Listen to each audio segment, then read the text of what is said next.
I'm just going to repeat the question really quickly. So the first question was directed towards Hannah, and it was about the Leviev store closing, and if it's true. Unfortunately, that was only that day and not a permanent thing. So what happened was this past time, we went to Carol at Leviev. We always go on a Saturday in December, before Christmas, a couple weeks before, which is a big shopping day.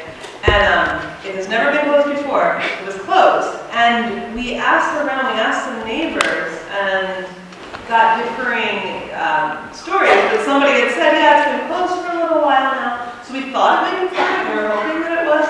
Apparently, it wasn't permanent. They then claimed that they were closed because it was Shabbat, which they'd never been closed before, and it had probably been closed for longer than that day. But we're not really sure exactly what happened. It is not permanently closed, but it can't be good for him that they were closed on a major shopping day during Christmas season. So I don't know. I'm not sure what's happening. Yeah. Okay, so I'm gonna repeat that very quickly, not the whole thing. I did not. Just for the recording and for people who didn't hear, sort of gray area BDS products where maybe it's made in 48, but it might be by people we considered ethical and who adhere to certain things. And what about companies, you know, in America that have very right-wing policies, and where's the line with that? So that's a really good question, and I cannot necessarily answer all of the specificities. And that's what the guidelines are for. But the interesting thing is actually, usually when people talk about the gray area, and the guidelines I was talking about was actually around cultural and academic boycott, not consumer boycott, and you're asking more about consumer boycott. I mean, one thing is that I think Narrow Bridges candles might actually make Shabbos candles, so look into it. They're the ones that are, it's one person who's anti-Zionist and gives proceeds to BDS organizing. So if any of you buy Hanukkah candles, Narrow Bridges.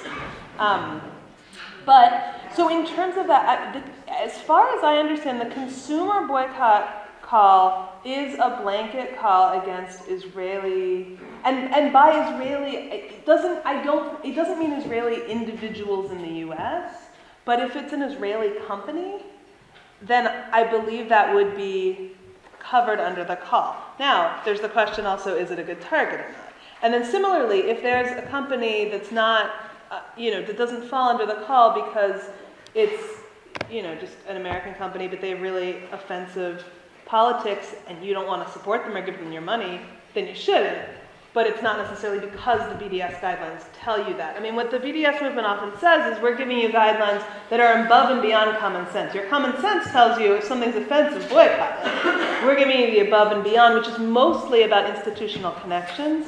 So that's where the cultural and academic thing comes in, is boycotting cultural and academic institutions. And not because of their policy. I mean, people talk about, films. A lot of times it's film events. It has nothing to do with the content of the film. You might boycott a film because it has offensive content. That's not what the BDS movement is about. It's about the connection. So if the film event is being funded, for example, by the Israeli consulate, if the film festival is taking money from the Israeli consulate in order to bring this film or this filmmaker there, then it's boycottable. If they're not, if it's just an Israeli film, it's not necessarily boycottable.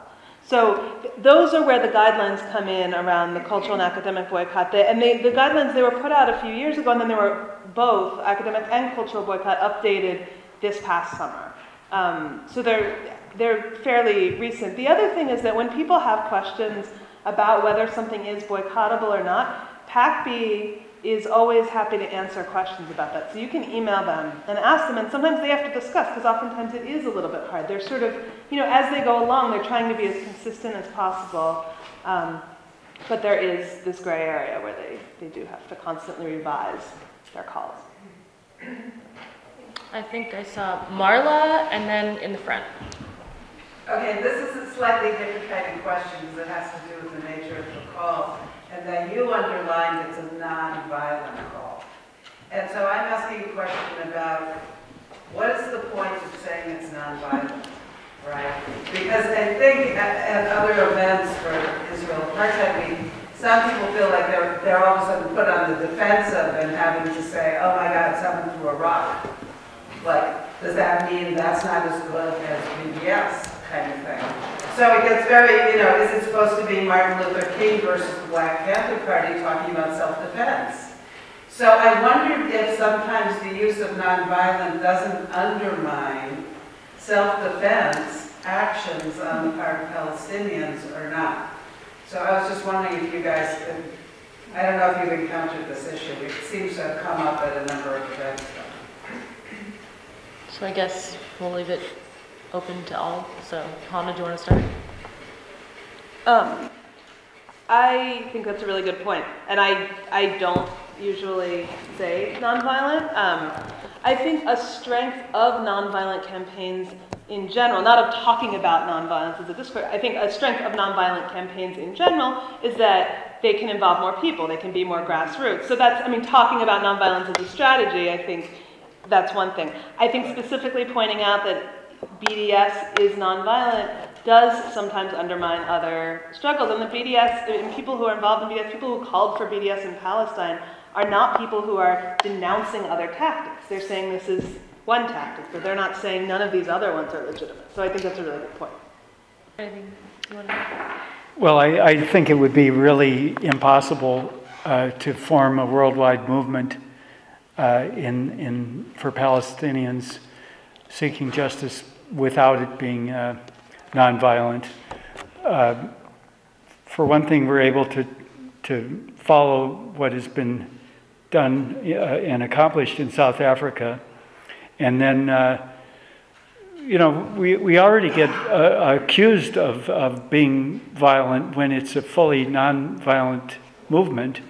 And if there was any violence attached to BDS, it would mean that we'd be labeled a terrorist organization, or we'd be accused of being an affiliate of Hamas, and it would totally destroy our effectiveness. So I think obviously, there is a right that people have to defend themselves.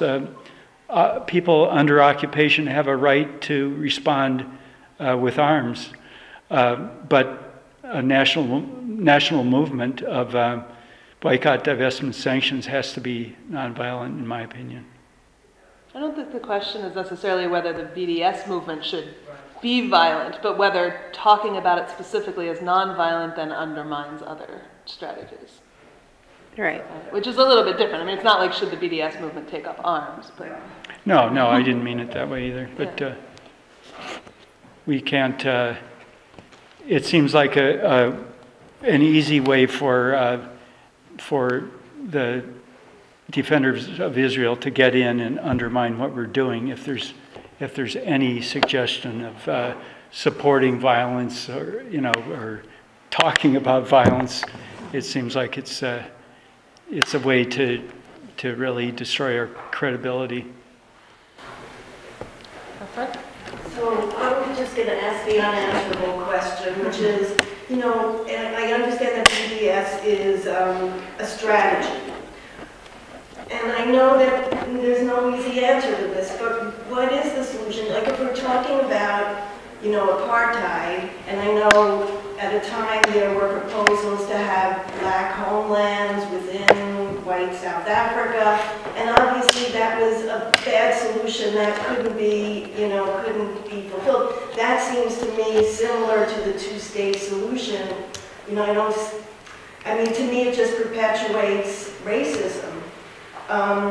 So, what I want to ask is, with these strategies, like, does BDS and JVP, all these new initials I'm learning, I know that the talk tonight is not about the solution, but do you have, what do you think? What are the strategies working toward?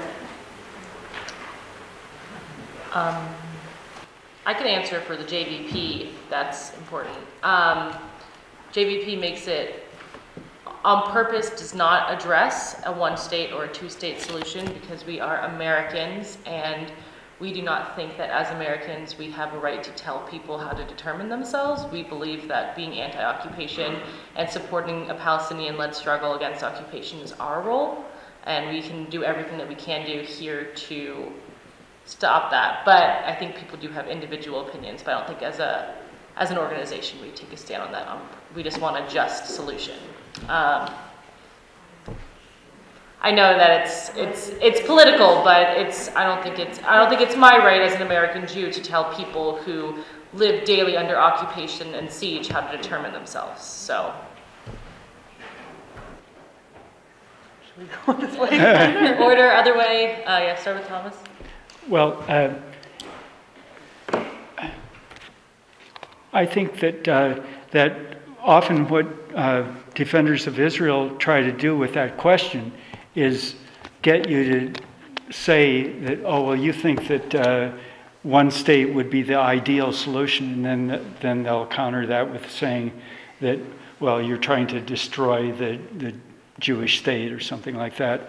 But I think there's an easy way to turn that around, which is that, well, if you're an advocate of two states, well, where is the border going to be? That should be up to the person advocating for two states to say where it should be. And I fell into that view quite accidentally when I was in what's now called Israel, 7 years ago or something.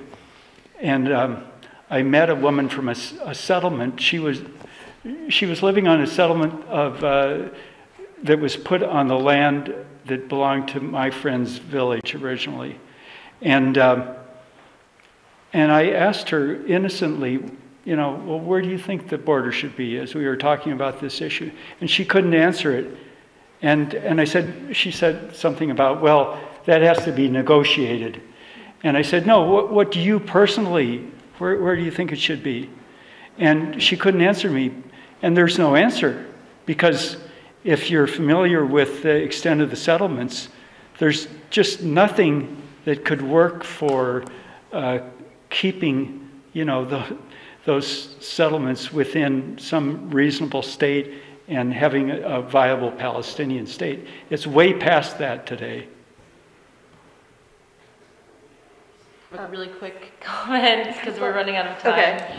Well, I also think it's not up to me to determine what happens, but I think it is up to me I think our responsibility is to try to help create the conditions in which Palestinians can have self-determination and in which a solution can be brought forth. And I think the way that BDS contributes to that, and other movements, anything that helps to level the playing field. And that's what we're sort of trying to do. So that, because right now you don't have, negotiations are a joke. They've sort of always been a joke. But something that helps to level the playing field so that Israel actually feels the pressure to do something, and then some kind of solution can come from that. So, and I also want to say, Tom mentioned being criticized, saying, you're trying to destroy a Jewish state. I am definitely trying to destroy a Jewish state.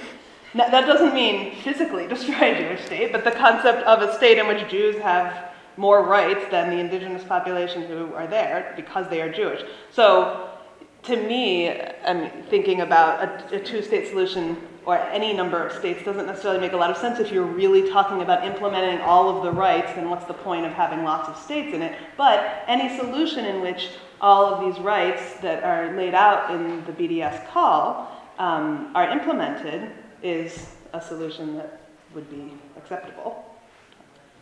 Wholeheartedly agree with that. Okay, I'm very sorry. We got to wrap up because we got to be out of here by 9.